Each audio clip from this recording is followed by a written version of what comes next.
The head manager barely glanced at me before shaking his head. "I'm sorry, Ms. Mercer, but there's no reservation under your name." My heart skipped a beat, the sting of rejection washing over me. "That's impossible. I was invited to dinner with my husband's family. They should already be here." He gave me a polite but firm smile. "I just checked. There's a reservation for 6 under Eleanor Blackwood for the annual family dinner, but I'm afraid." A sharp, familiar voice cut through the conversation. "Oh, Vivian." Eleanor's voice rang out, dripping with amusement. "Did you really think I'd include you in tonight's Blackwood family dinner?" I turned to see my mother-in-law standing just a few feet away, draped in a couture Chanel ensemble, her silver blonde hair perfectly coiffed. Seated behind her at the most coveted table in Wainwright's, my husband Nathaniel sat stiffly, his gaze darting between us, clearly uncomfortable but saying nothing. Beside him, his sisters Penelope and Isabel whispered to each other, smirking over crystal glasses of vintage Bordeaux. My chest tightened painfully, but I refused to let my hurt show.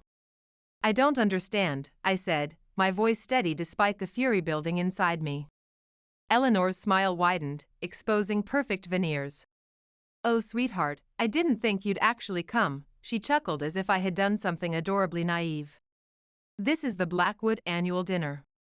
A place like Wainwright's is, well, it's for those who truly appreciate fine dining. Perhaps one of those trendy bistros would suit your palate better." Penelope snickered behind her wine glass. Isabel avoided my gaze. Nathaniel, he just sat there gripping his fork, silent as a statue. The humiliation burned through me like acid, leaving me exposed under the judgmental stares of Boston's elite. I could feel curious eyes from neighboring tables, the whispers already beginning to circulate. I should have anticipated this. For 3 years, Eleanor had made it abundantly clear that I wasn't Blackwood material. I hadn't attended the right schools.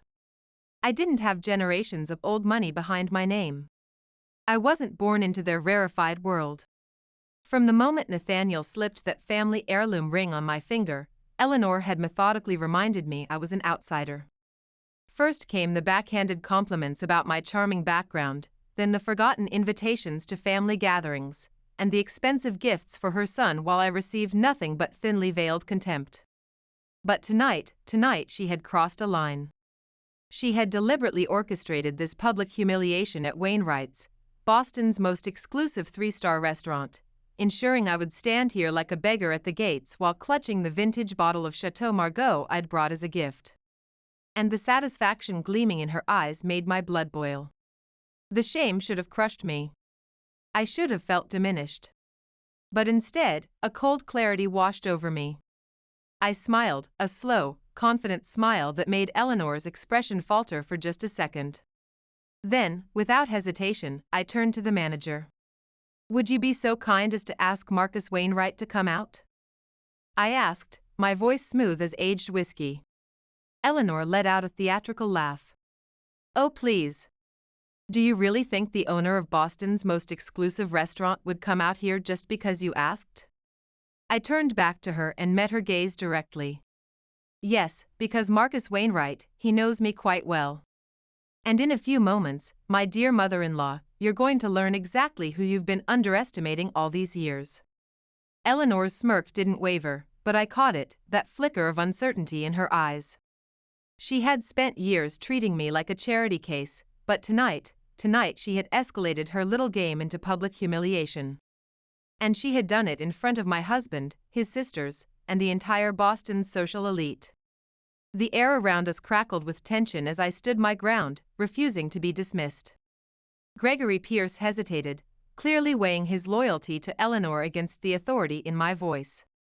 Before he could respond, a commanding voice cut through the tension. "Vivian." I turned to see Marcus Wainwright striding toward us, his imposing figure drawing every eye in the restaurant. At 52, Marcus embodied culinary royalty, salt and pepper hair perfectly styled, his bespoke Tom Ford suit impeccable, and the confident aura of someone who had earned his 3 Michelin stars through sheer brilliance. Eleanor's perfectly composed facade cracked momentarily as she registered the genuine warmth in Marcus's eyes when he looked at me, not with polite recognition, but with profound respect. "Marcus," I greeted, feeling a surge of confidence wash through me. "It's been too long." His sharp eyes assessed the situation instantly, taking in Eleanor, then Nathaniel and his sisters, before returning to me. "Indeed it has. What brings you to my establishment tonight?" I gestured toward the blackwood table, my hand steady despite the anger burning in my chest. "Apparently, I wasn't included in the family dinner reservation," I said with deliberate lightness. "An unfortunate oversight, wouldn't you say?" Marcus's expression darkened momentarily, immediately grasping the subtext of my words. Then, just as quickly, his face transformed into the polished smile of a consummate host. Eleanor scoffed, her diamond bracelet catching the light as she crossed her arms. "Surely you understand, Mr. Wainwright. This is a private family gathering at Boston's most exclusive restaurant. One doesn't simply walk in and expect accommodation." Marcus nodded solemnly. "You're absolutely correct, Mrs. Blackwood," he said, his voice smooth as the finest cognac. "Wainwright's does not accept impromptu guests without reservations." I felt a flicker of disappointment in my stomach, but before I could respond, Marcus turned toward Gregory. "However, Vivian Mercer is not a casual guest. She is practically family to this establishment." The entire table froze in tableau. Penelope's glass tilted dangerously, Bordeaux nearly spilling onto her cream-colored dress. Isabel's eyes darted between Marcus and me in undisguised shock. And Nathaniel, his knuckles whitened around his silverware, but still, coward that he was, he said nothing. Eleanor, however, wasn't one to surrender her control easily. She let out a disbelieving laugh that echoed through the hushed restaurant. "Family? That's absurd. Vivian is my son's wife, and I can assure you she has no connection whatsoever to—" "Actually," I interrupted, my voice carrying with unexpected authority, "Marcus and I have quite a history together." Eleanor's eyes narrowed to dangerous slits. "What kind of history?" I leaned forward slightly, ensuring my words would carry to the neighboring tables where Boston's elite were now openly eavesdropping. "Before I married Nathaniel, I was a certified sommelier. Marcus was my mentor at the Culinary Institute and later my employer." A stunned silence blanketed the table. Eleanor's mouth opened and closed, her carefully applied lipstick suddenly appearing garish against her paling skin. Marcus stepped forward, his hand resting lightly on my shoulder. "Vivian isn't just some former employee," he said, his voice carrying effortlessly through the restaurant. "She was the most gifted sommelier I've ever worked with. She curated the wine cellar you're all enjoying tonight, a collection that earned us our 3rd Michelin star." Eleanor's jaw tightened visibly, the tendons in her neck straining against her pearl necklace. This was clearly not the script she had written for tonight. I could see the realization dawning in her eyes. Despite her 3 years of systematic belittlement, there was an entire chapter of my life she knew nothing about. A chapter that had just shattered her carefully orchestrated humiliation. And I wasn't finished. I turned to Gregory, who still stood awkwardly at attention. "I assume Marcus's word is sufficient to accommodate me tonight?" Gregory immediately straightened his posture, his entire demeanor transforming. "Absolutely, Ms. Mercer. I'll have the staff prepare a place for you right away." Eleanor's face flushed crimson, a color I'd never seen beneath her carefully applied foundation. "This is preposterous," she hissed, her voice barely controlled. "You're giving her special treatment simply because she once poured wine here?" Marcus's laugh was warm and genuine. "No, Eleanor. She gets special treatment because she earned it. Her palate revolutionized our wine program." Gregory signaled to a sommelier, who hurried over and began setting an additional place at the blackwood table, directly beside Nathaniel. "How convenient," I remarked with feigned innocence. "It appears there was room for me after all." Eleanor's manicured fingers curled into tight fists against the pristine tablecloth. "This is completely inappropriate." I leaned in close enough to catch the scent of her expensive perfume, my voice pitched for her ears alone. "What's inappropriate is thinking you could publicly humiliate me and face no consequences." Her nostrils flared delicately. You're overreacting, as usual. I arranged my napkin across my lap with deliberate calm. I'm simply joining my family for dinner. Isn't that what the Blackwoods are all about? Family unity? Before she could deliver another barbed response, Marcus squeezed my shoulder supportively. I'll have Chef Michel prepare his special truffle risotto for you, Vivian. And perhaps we should open that 82 Petrus you've been saving for a special occasion. Eleanor nearly choked on her water. A special menu item? Marcus smiled broadly. And a rare vintage from our private reserve. Complimentary, of course. Eleanor was practically vibrating with fury, but she was trapped by social convention. Nathaniel, still maintaining his cowardly silence, reached for his crystal tumbler of scotch, but I caught the flicker of emotion crossing his face. Was it embarrassment? Relief? Fear of his mother? I couldn't tell, but one thing was certain: this evening had just begun, and Eleanor Blackwood was about to discover exactly who she'd been underestimating. The sommelier returned with a gleaming silver charger, setting it before me with practiced precision. Following closely behind, a server presented an exquisite amuse-bouche, a perfect sphere of seared foie gras with a port wine reduction and gold leaf. Eleanor's expression, pure, unfiltered rage, barely contained beneath her society mask. My goodness, I murmured, cutting into the delicate creation with practiced precision. This looks absolutely divine. I savored the first bite, relishing not just the explosion of flavors, but the exquisitely uncomfortable silence that had descended over the table. Across from me, Penelope and Isabel exchanged nervous glances. Nathaniel remained mute, staring into his Macallan 25 as though it might transport him away from this disaster. Eleanor, predictably, refused to concede the battlefield. She took a calculated sip of her Montrachet before placing the glass down with just enough force to make the crystal sing. Well, she said with a brittle smile that didn't reach her eyes, I suppose it's only natural that someone with your background would have connections in the service industry. I raised an eyebrow, feeling a jolt of satisfaction at her transparent attempt to regain control. The service industry? Eleanor waved her hand dismissively, her diamond tennis bracelet catching the light. You know, hospitality, pouring wine, memorizing tasting notes. Not exactly the professional caliber the Blackwoods have maintained for generations. My blood simmered beneath my skin. There it was, the real purpose behind tonight's orchestrated humiliation. It wasn't merely about excluding me from dinner, it was about publicly reinforcing that in Eleanor's carefully constructed hierarchy, I remained a commoner who had somehow infiltrated Boston aristocracy. I savored another sip of the exceptional Bordeaux, letting the complex flavors ground me before responding. You speak of service as though it's beneath you. How fascinating. Eleanor's eyes flashed with irritation, perhaps even a flicker of surprise. She had anticipated my embarrassment, my retreat. But that Vivian no longer existed. I merely observed, she continued, her voice honey-coated poison, that transitioning from pouring wine to the responsibilities of a Blackwood wife must have been quite challenging for someone of your background. Her words dripped with condescension while her smile remained fixed in place. And Nathaniel? Still utterly silent. I shifted my gaze to study him, noting how he deliberately avoided eye contact, choosing instead to examine the stem of his wine glass with sudden fascination.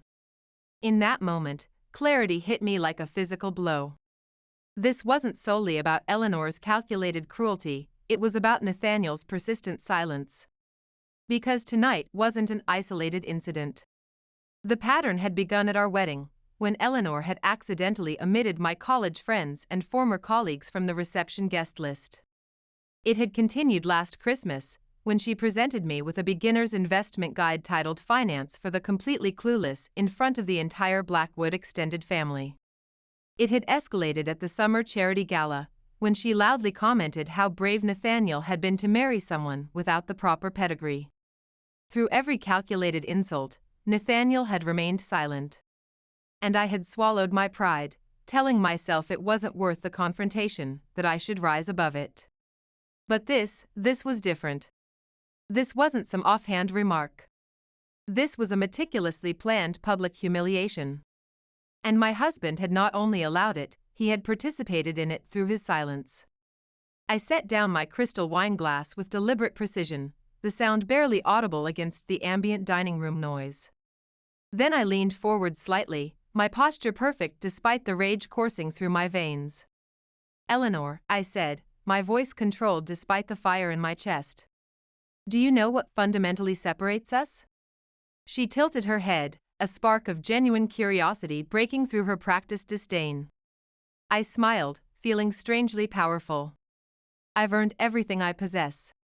The statement landed like a physical blow on the table. Eleanor's perfectly composed face hardened instantly. "I beg your pardon?" I held her gaze steadily. "You heard me perfectly well." I sensed Penelope stiffen beside her mother. Isabel pressed her crimson lips together, something almost like respect flickering across her face. Eleanor's laugh was brittle.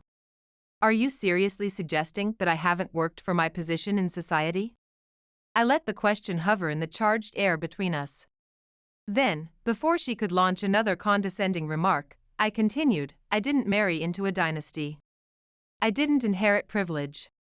I built my expertise in wine, then leveraged that knowledge into financial analysis. And yet..." I gestured around us with a subtle hand movement.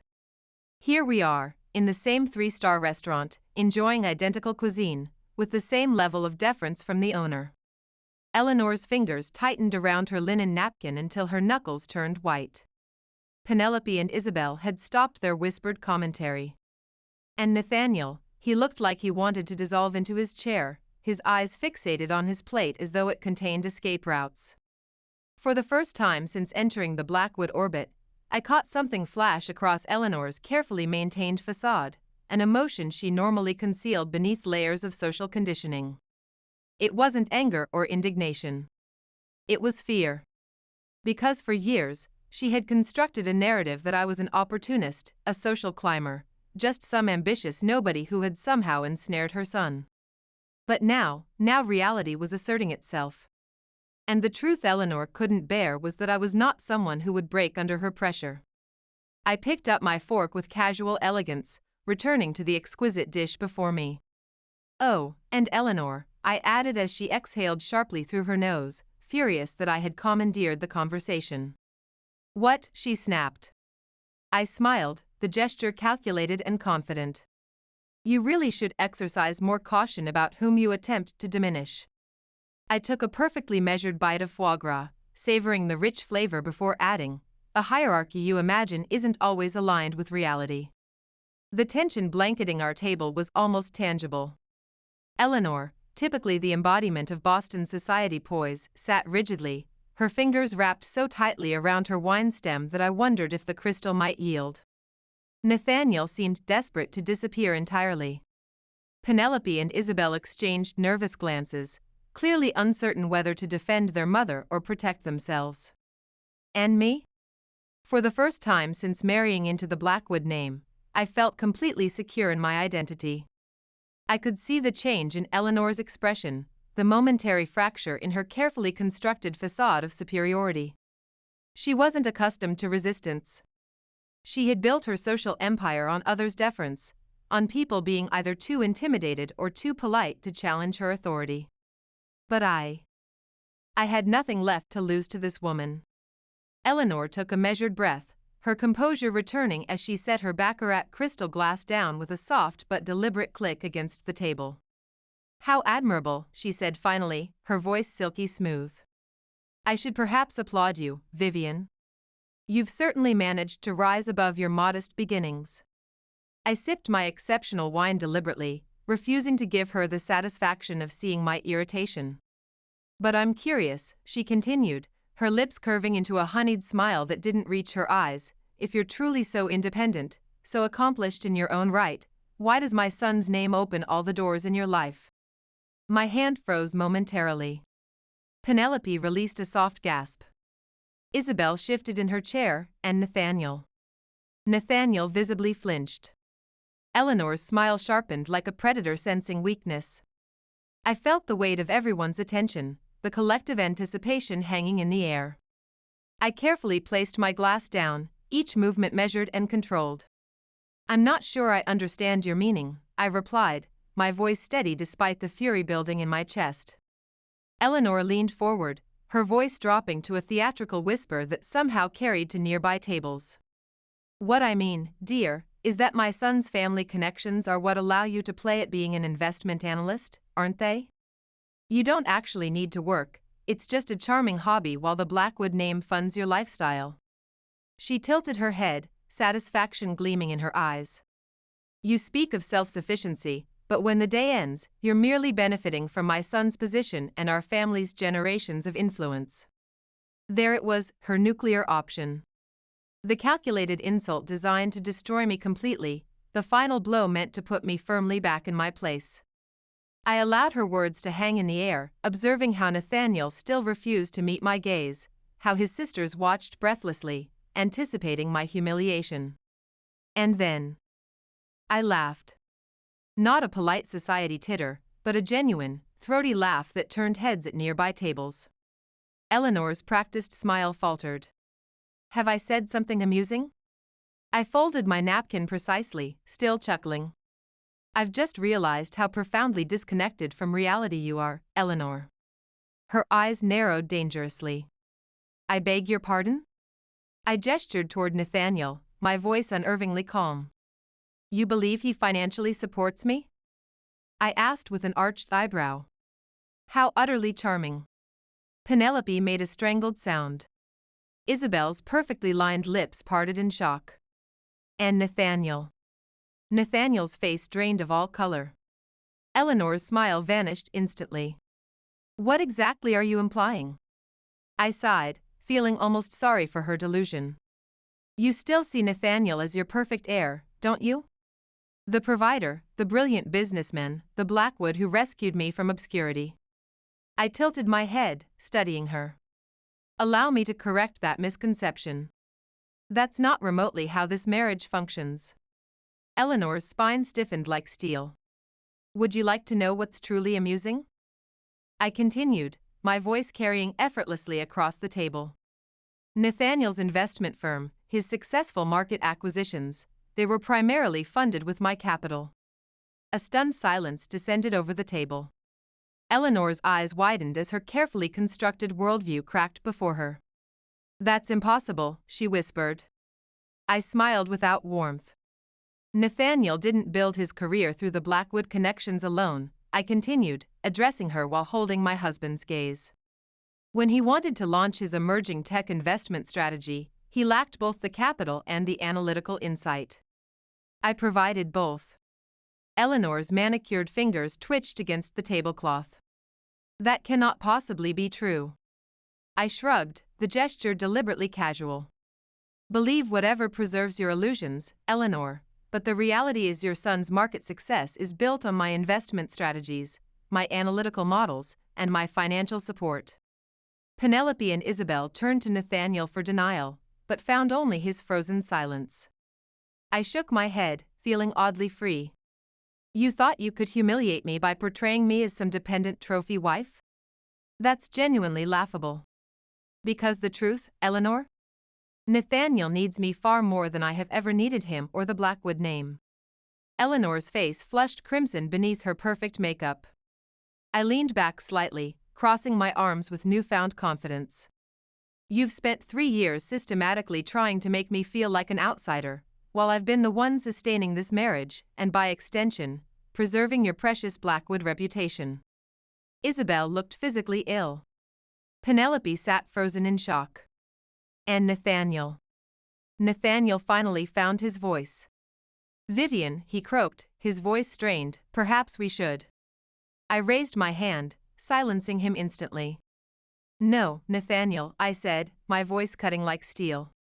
"You don't get to 'perhaps we should' me now. Not after sitting there like a statue while your mother orchestrated this public humiliation." Eleanor turned to her son, seeing him clearly for perhaps the first time. Her golden heir, her dynastic hope, revealed as utterly spineless. And suddenly, her expression transformed. For the first time, she looked at him with the same disdain she typically reserved for outsiders, as someone small, insignificant, a disappointment to the Blackwood legacy. The role reversal sent a wave of satisfaction through me. I stood gracefully, smoothing the fabric of my Chanel dress. I believe I've had enough of this family dinner. Eleanor's nostrils flared delicately. You cannot simply walk. I turned toward Marcus, who had been observing from a respectful distance. Marcus, thank you for your exceptional hospitality. The 82 Petrus was divine. Marcus nodded, a knowing smile playing at his lips. The pleasure was entirely mine, Vivian. Don't be a stranger. Finally, I looked down at Nathaniel. Are you coming? He hesitated, his gaze darting between me and his mother like a trapped animal. In that moment, I knew with absolute certainty what would happen. Because Nathaniel had never chosen me over his mother before, and tonight would be no different. Eleanor's lips curved into a victorious smile. And I smiled right back, the confidence in my eyes making her momentarily uncertain. Because what Eleanor didn't realize was that I had already made my decision long before tonight. And very soon, she would deeply regret ever attempting to diminish me, because I was about to show both her and Nathaniel exactly what power really looked like, and it had nothing to do with the Blackwood name. Nathaniel didn't follow me. I hadn't expected him to. As I stepped out of Wainwright's into the crisp Boston night, the April breeze caressed my face, but I barely registered the chill. My mind was razor-sharp, focused. This dinner had been the inevitable breaking point, the moment of clarity I'd been avoiding for 3 years. Now it was time to act. I pulled out my phone, my fingers steady as I typed a message to Judith, my attorney, execute Plan Blackwood. Begin proceedings first thing tomorrow. Her response appeared almost instantly, confirmed. Complete divorce settlement draft will be in your inbox by noon. The team is ready. I exhaled slowly, studying the words on my screen. Divorce. The concept didn't frighten me. What terrified me was how long I'd denied the obvious truth, that Nathaniel had never truly stood with me, that I'd been essentially alone throughout our marriage. But that ended tonight. This public humiliation had been the final catalyst I needed. And Eleanor, she had absolutely no concept of how completely I was about to dismantle the dynasty she'd spent decades trying to control. I arrived at our Beacon Hill home well before Nathaniel, giving me ample time to execute what needed to be done. First, I went directly to his home office, the space where he pretended to manage investments, and accessed his private safe. The security code, predictably, he'd never updated it from our wedding date. A costly oversight. Inside lay the financial documentation, quarterly statements, investment records, partnership agreements, and most crucially, the contract binding his most successful tech acquisition to my seed capital and valuation model.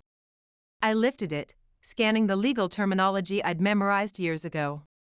This document conclusively proved I was the financial foundation of his entire operation. Eleanor believed her son was the investment genius of the Blackwood legacy, but without my capital and analysis, he was merely a well-dressed figurehead. I captured high-resolution images of the contract with my phone, then returned it precisely as I'd found it. There was no need to remove it, I already possessed digital copies in multiple secure locations. Next, I entered our bedroom and methodically packed a suitcase, not with emotional haste, but with strategic precision. This wasn't an impulsive reaction. This was a meticulously planned exit. By the time Nathaniel's key turned in the lock, I was seated in the living room, Louis Vuitton luggage at my feet, waiting with perfect composure. He froze in the doorway, staring at me as though he'd entered the wrong house. Vivian? I tilted my head slightly. You certainly took your time. His eyes darted to the luggage, his breath hitching. What are you doing? I rose gracefully, my emotions under perfect control. Leaving. Nathaniel's mouth opened, but words failed him. You made your choice tonight, Nathaniel, I said, my voice steady and clear. Back at Wainwright's, when your mother orchestrated my humiliation, and you sat there in complicit silence. His jaw muscles tightened. I was trying to maintain family harmony. I laughed, the sound genuine with disbelief. Family harmony? Nathaniel, your mother orchestrated this entire evening specifically to humiliate me. She deliberately organized the annual dinner and excluded me from the reservation. She insulted my background, my career. She tried to make me feel like an interloper in Boston society. I stepped closer, watching him physically retreat under my direct gaze. And you permitted it. Just as you always have. He ran his hand through his perfectly styled hair, visibly uncomfortable. It's complicated, Vivian. You know what mother is like. I exhaled slowly. No, Nathaniel. It's remarkably simple. You're spineless. His eyes flashed with indignation. But we both knew it was true. You've spent our entire marriage allowing your mother to dictate the terms of our relationship. I've been patient beyond reason.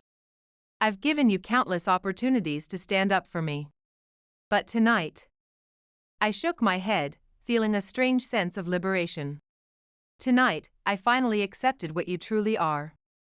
Nathaniel swallowed hard, his Harvard confidence evaporating. Vivian, we should discuss this rationally. I sighed. That's precisely the problem, Nathaniel. We're well past the point of discussion. I picked up my suitcase and moved toward the door. I'll contest this legally. I turned, surprised by his sudden backbone. Excuse me? Nathaniel's face had hardened, his voice dropping to a threatening tone I'd rarely heard. If you imagine you'll walk away from this marriage with half the Blackwood assets, you're delusional. I studied him for a moment before a smile spread across my face. Oh, Nathaniel, I said softly. You really should have paid more attention to your investment contracts before signing them. Confusion flickered across his features. What are you talking about? I cut him off before he could continue. You wouldn't even possess half of what you claim is yours without my capital. You used my investment expertise, my market analysis, and my personal funds to build your company's portfolio, and guess what? I paused deliberately. I have comprehensive documentation to prove it. His face drained of all color, leaving him ashen under the recessed lighting. I stepped closer, my voice barely above a whisper. I allowed you to leverage my resources, Nathaniel. I permitted you to construct your reputation with my capital and expertise. But now, I smiled with genuine satisfaction. Now, I'm reclaiming what's rightfully mine. Nathaniel staggered backward, the full implications hitting him like a physical blow. He had thought he could intimidate me with vague legal threats. He had no conception of whom he was challenging. Nathaniel stood frozen in our marble entryway, his face pale, his jaw clenched. I could pinpoint the exact moment comprehension dawned, that I wasn't merely ending our marriage. I was reclaiming everything he believed he controlled. He opened his mouth, undoubtedly preparing to argue, to negotiate, to manipulate as he always did when cornered. But I refused to give him the opportunity. I'll be staying at the penthouse, I said, adjusting my Hermes bag over my shoulder. His brows furrowed in confusion. What penthouse? I smiled, tilting my head slightly. Oh, Nathaniel. The one you believe belongs to you. I watched as confusion transformed into horrified realization. The Millennium Tower penthouse, he asked, his voice unsteady. The one I purchased and registered solely in my name. Yes, I said with cool precision. My legal team reviewed the ownership documents this morning. It was never registered in your name, Nathaniel. His nostrils flared with indignation. You wouldn't dare. I already have. I reached into my Hermes bag and extracted a sealed envelope, placing it deliberately on the Carrara marble countertop. He hesitated before breaking the seal, his eyes rapidly scanning the legal documents inside. His hands trembled visibly. This states you control 51% of Blackwood Investments voting shares. I nodded once. Precisely. His breathing became rapid and shallow. That's absolutely impossible. I shrugged with deliberate casualness. On the contrary. I provided the seed capital for your emerging tech portfolio, remember? I never transferred controlling interest to you. You simply assumed I had because, frankly, you never bothered to read the investment structure documents before signing them, did you? I watched as comprehension and panic flooded his features, his Harvard-educated mind frantically calculating how he had overlooked something so fundamental. Vivian, he said, his voice constricted, you cannot simply seize control of a Blackwood enterprise. I smiled with genuine amusement. I'm not seizing anything. Legal ownership has been mine from the beginning. He staggered backward, gripping the counter for support. This was the man who had permitted his mother to publicly humiliate me, who had sat in cowardly silence while she attempted to strip away my dignity. Now the power dynamic had irreversibly shifted. I don't understand, he murmured, disbelief etched across his face.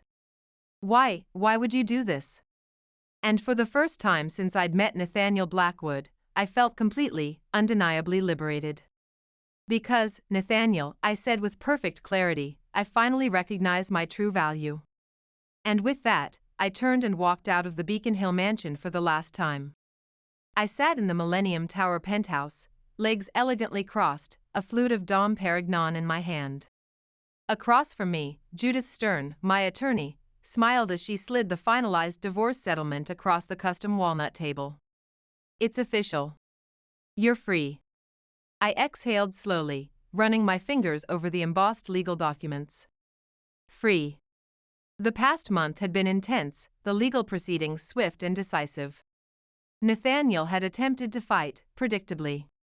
He had stormed into mediation sessions, demanded more favorable terms, threatened prolonged litigation, but the moment my legal team presented the investment structure documents proving my controlling interest in Blackwood Investments, his bravado had crumbled completely. Eleanor had attempted to intervene, naturally. She had called repeatedly, leaving increasingly hostile messages, ultimately accusing me of being a calculating social climber who tricked her way into Boston society. I had responded simply, if you'd raised a man instead of a puppet, we wouldn't be here, before blocking her number permanently. Eleanor Blackwood was no longer relevant to my life. I raised the champagne flute to my lips, savoring both the vintage and the moment. Then, as if the universe wanted to provide one final confirmation, my phone illuminated with a message. Nathaniel, can we meet to talk? I smiled faintly, setting down my glass to respond, regarding what exactly? A pause, then, I'm not sure what direction to take the company. I exhaled, shaking my head at the predictability. It was almost tragic. For 3 years, I had waited for Nathaniel to become the partner I thought I had married. I had waited for him to stand against his mother, to value me as I had valued him. But now I recognized him for exactly what he was, a man who had spent his entire life sheltered by family privilege, too dependent to build anything meaningful on his own merit. And the irony was perfect. He needed me now more than ever, but I had never needed the Blackwood name. I typed a final message, that's no longer my concern.